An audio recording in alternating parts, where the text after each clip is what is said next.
বাপের বাড়িতে দ্বিতীয় দিন আর অপারেশনের 3 দিন। এখন বাজে সকাল, তারা চশমাটা পরি। শরীরটা এখনো ধর করছে, জানো, এখনো মাথা ঘুরছে, জানি না। এখন বাজে 6টা। এখন থেকে আমার ব্লগটা আমি শুরু করছি। আর ছেলে উঠে পড়েছে, শুয়ে পড় আর শোবে না। তোমরা অনেকেই হয়তো জানো যে বিখ্যাত ইউটিউবার বলো, মেকআপ আর্টিস্ট বলো, মডেল, অভিনেত্রী শর্মি গাঙ্গুলির জীবনে কী ঘটে গেছে। তোমরা হয়তো অনেকেই চেনো বা অনেকেই জানো, আমি জানি না। হয়তো কালকে সকালবেলা কি দুপুরবেলা আমি যখন ফোন খুলি, আমি তখনই জানতে পারি কী হয়েছে। হ্যাঁ, ওই ঘরে দাদু আছে, যা, না হলে কেন শুয়ে পড়, দাদু আসবে, সাবধানে যেও, ঘর মুছে আছে, ঘর ভিজে। সোহিনীর কথাবার্তা এত মিষ্টি ছিল, মানে ও এত সুন্দর করে ব্লগ করতো, বা ও অনেক কাল আগে অভিনয়ও করেছে, আবার রিসেন্টও অভিনয় করেছে। আমার খালি যে কোনো মৃত্যুই খুব কষ্টকর শোনা। সেখানে একজন সদ্যজাত সন্তান। আমি না প্রথমে নিউজটা ফেক ভেবেছিলাম, যে হয়তো ফেক নিউজ, এটা সত্যি হতে পারে না, কারণ সোহিনীর পেটটা দেখে মনে হতো ওর ছেলে হবে। আমি জানি না ওর কী হয়েছিল, তো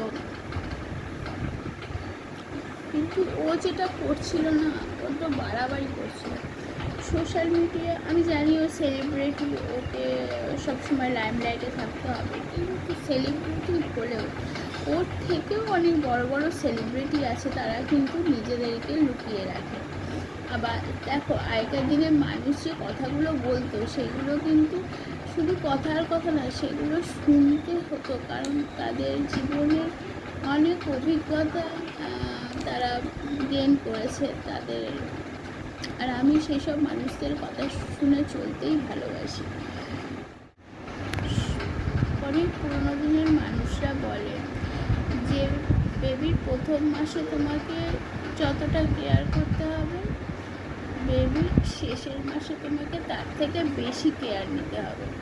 কিন্তু ও যেভাবে বাড়িয়ে তুলেছিল, ও এখানে ফটোশ্যুট করতে যাচ্ছে, ওখানে ফটোশ্যুট করতে যাচ্ছে, এইসব ফটোশ্যুট করতে গিয়ে বারবার এই যে উঠছে নামছে। আমিও মা হয়েছি, আমি জানি যে কতটা কেয়ার নেওয়া প্রয়োজন। আমি জানি না, এখন যেটা কপালে থাকে সেটা তো হবেই, কিন্তু এখন ডাক্তারের কথা, আমি এখনই একটা ভিডিও দেখলাম, ডাক্তারের সাথে ঝামেলা করছে। আর ও অত বড় সেলিব্রিটি, ওইখানে কেন গেছে ডাক্তার দেখাতে? কিরম একটা যেন হসপিটালই বলবো, ওটা নার্সিংহোম মনে হচ্ছে। দেখো, যার ক্ষতি হওয়ার হলো তারই হলো। এত দিনের একটা স্বপ্ন, আমরা 10 মাস 10 দিন একটা শিশুকে গর্ভে রাখি, যে সে কখন বেরোবে আমরা দেখব। এমনকি আমরা শুধু না, আমাদের ইনক্লুডিং আত্মীয় স্বজন বন্ধু প্রত্যেক। তো এটা খুব দুঃখের খবর, সিরিয়াসলি বলছি। আমি ওর রোজ ভিডিও দেখতাম, আমার খুব খারাপ লাগছে। আর সব থেকে বড় কথা, মা হয়ে ভীষণ খারাপ লাগছে। কিন্তু আমি কখনোই আমার এই ভিডিও সৌভিকে ট্যাগ করবো না, কারণ আমি কাউকে ধরে উপরে উঠতে চাই না। আমার জাস্ট একটা মনে হলো যে কিছু কথা, আর এই বিষয়টা নিয়ে বেশি কথা বলতেও ভালো লাগছে না। মানে আমি ভেবেছিলাম হসপিটাল থেকে ঘুরে এসে হয়তো ওর ছেলে হয়েছে কি মেয়ে হয়েছে একটা খবর পাবো, কারণ ও খুব ধুমধাম করে সাজ করেছিল, তারপরে ফটোশ্যুটও খুব ধুমধাম করেছিল। কিন্তু ওর সমস্ত কিছু সোশ্যাল মিডিয়া এমনভাবে এক্সপ্লেন করতো না, আজকে এই গয়না কিনছি, আজকে ওই গয়না কিনছি। দেখো, এখন মানুষের নজর না খুব খারাপ, মানে তুমি তোমার ভালোটা না কেউ সহ্য করতে পারে না, তুমি অনেক কিছু না বাঁচিয়ে চলতে হয়। তা তুমি যখন একজন বলো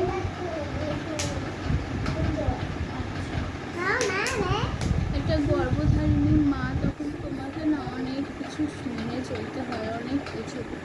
আজকাল অনেকেই সেটা কিছু মনে করে না, তাদের ফটোশ্যুট, তাদের সেলিব্রিটি কতগুলো করতেই হবে।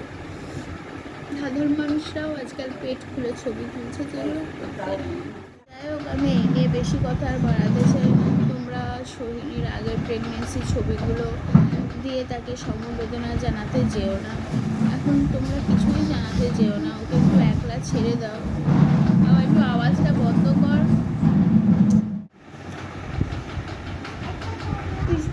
আসি ঘর মুছছে, দরজাটা বন্ধ করে দাও।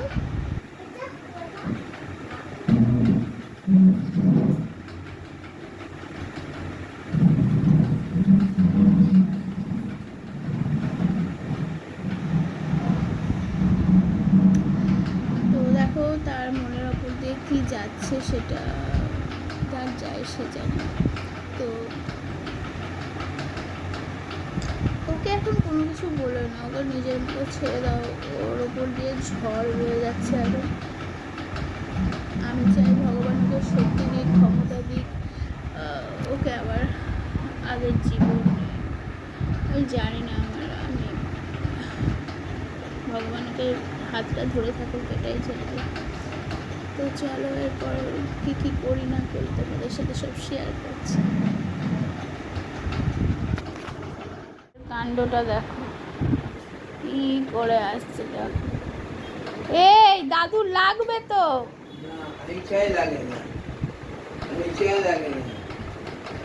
কি হনুমানের মতো নিতে গেলে তখন লাগে।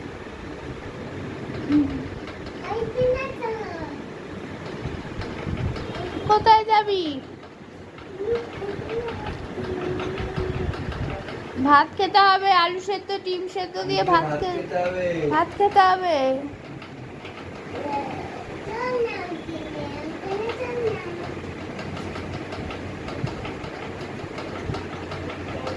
সত্যি বাবা,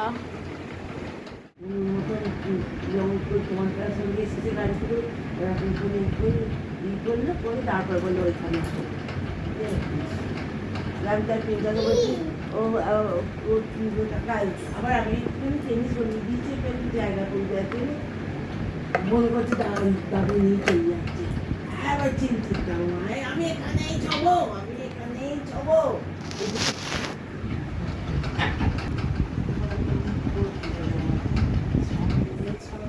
ওমা এগুলো কি?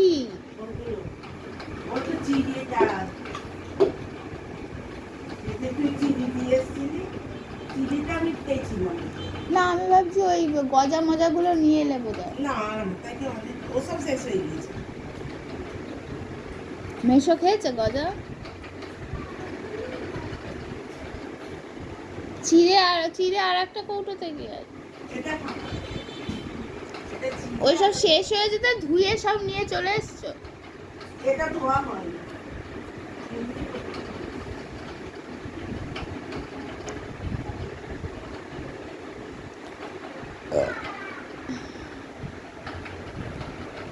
চলো আমি ফ্রেশ হয়ে নিই, আবার পরে আসছি।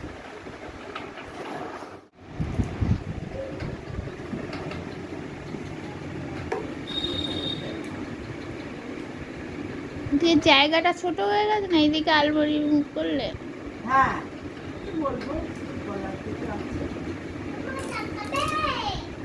হ্যাঁ চা খাবো, ওখানে চা খেতাম তো।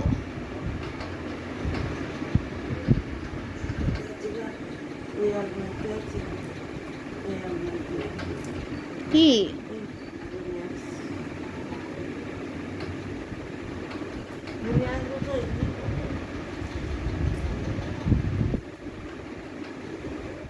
আমি বলবো ভেবেছিলাম যে বুনি আসলে তাহলে বুনি কি পড়বে, আমি কি পরবো? যে দুটো তোর ওখান থেকে কিনে এনেছিলাম, হ্যাঁ সে দুটো তো রয়েছে।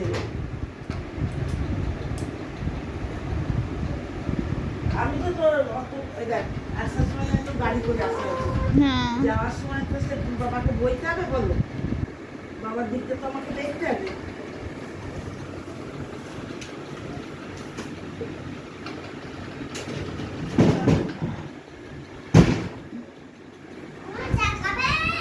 খাবো, তুমি দাঁত মাজো। তারপর তোর ওইসব ফ্রকের মতন যেগুলো সেগুলো নিয়ে এসেছি। এই তো এইটা আমি ছেড়ে নিচ্ছি, হ্যাঁ এই তো নাইটিটা পরে নিচ্ছি। হ্যাঁ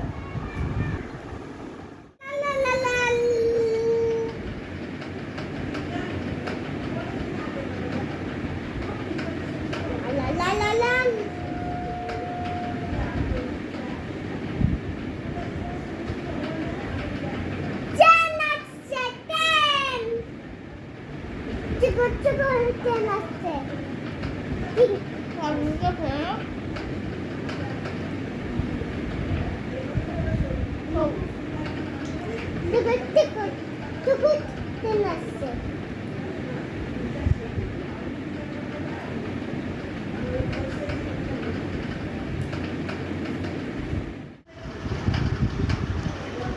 একটা কথা শুনছে না, শুয়ে পড়ো, দুধটা খেয়ে নাও।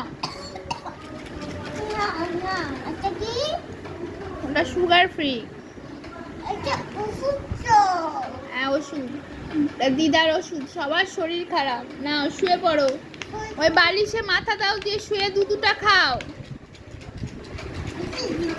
বন্ধ, আমি কিন্তু আবার তাহলে চলে যাব, ডাক্তারখানায় চলে যাই। একটু দুধটা খেয়ে নাও। চলে যাব, গাড়ি আসলে চলে যাব, তখন তুমি দেখবে আবার মা থাকবে না। না, তুমি দুধু খেলে যেতে পারবে, তাহলে যেতে পারবে না। আগে দুধটা খেয়ে নাও, তারপরে তো জামা কাপড় পরিয়ে দেবো। কতটা মুখে ঢুকিয়েছিস বল, এগুলো কি ধরনের বাবা, আমি আর আমার ভালো লাগছে না। দেখো মুখটার কি অবস্থা করেছে, দেখো একটা কথা শুনছে না। আমি এখানে জলটা পড়ে যাচ্ছে তো, ওর মুটকিটা কোথায় রাখলি?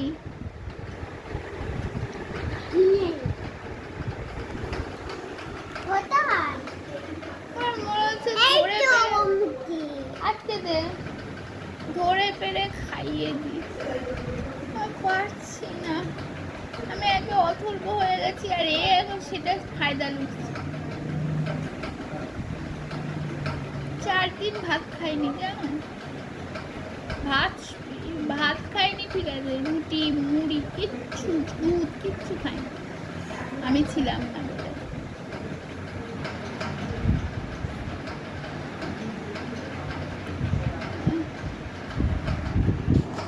আচ্ছা বললি যে মাছ ছোট করবো, বলেছি তাহলে এইটা বোমাটা দিলে কি? হ্যাঁ ওকে আর্ধনা দিচ্ছি না, এবার মনে হয় তোমাকে অর্ধেক দেবো। এই মাছ তুমি যে অর্ধেক দেবো। আবার বলবা নাকামি নাকামি করো, ওদের বাড়ি থেকে খাও না, নাকামি করো। ফিঙ্গারের মাছটা দেখি। ঠিক আছে, আমার বড় বড় বড় ভালো। আমার তো 18 তারিখ থেকে ছুটি, 18 থেকে 28। এবার আমি টিকিটটা 24-এ কেটেছি, কেন ওদের দিওয়ালিতে নাকি এমার্জেন্সি ডিউটি থাকে, বাই চান্স